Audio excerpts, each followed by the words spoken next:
Début de ce Première combat reprise. international des poids moyens entre Erland Bétaré en culotte bleue avec des parements or et Edwin Murillo, un Panaméen en culotte violette et blanche.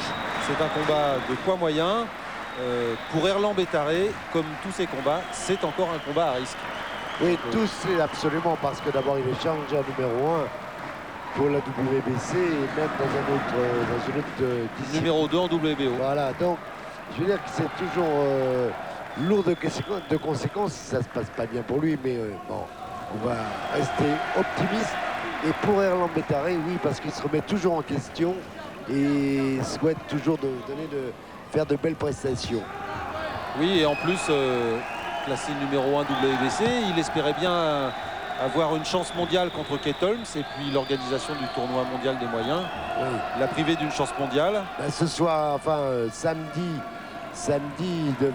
aujourd'hui, il devait y avoir à New York un très très grand combat, la réunification du titre des poids moyens entre Trinidad et Hopkins, et pour les raisons que vous savez tous, Bien sûr. ce combat a été remporté Oh, alors que là, Murillo est touché par un crochet gauche. Oh, il est peut-être pas Visiblement, au mieux. Bétaré a décidé de ne pas traîner. Encore Oui. une gauche qui est arrivée.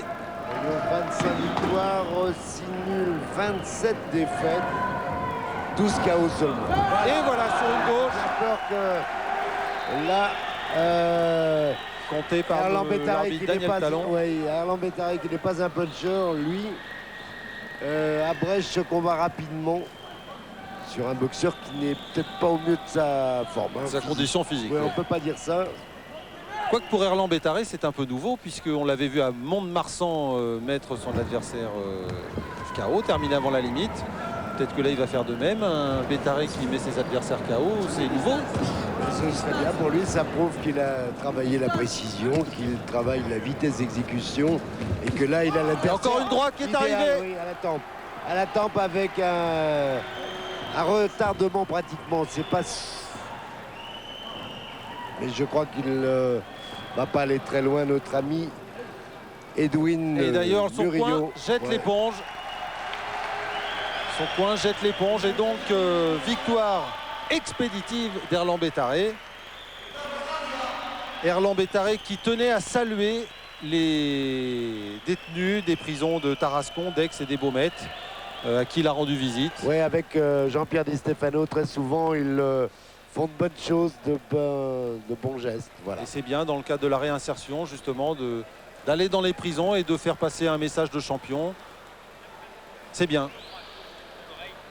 Bon, c'est pas une. C'est rassurant pour Erland Bétaré parce qu'on a besoin de se situer. On ne fait pas que des championnats d'Europe, que des championnats de France ou des championnats du monde.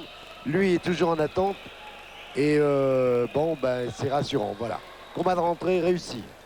Combat de rentrée réussi, d'autant plus que quand on fait ces combats-là, on n'est pas à l'abri de prendre un mauvais coup et tout est remis en question. Premier ralenti, premier knockdown sur un crochet gauche et on va voir le deuxième sur une droite à la tempe. Voilà, le combat est terminé pour Bétaré et Murillo.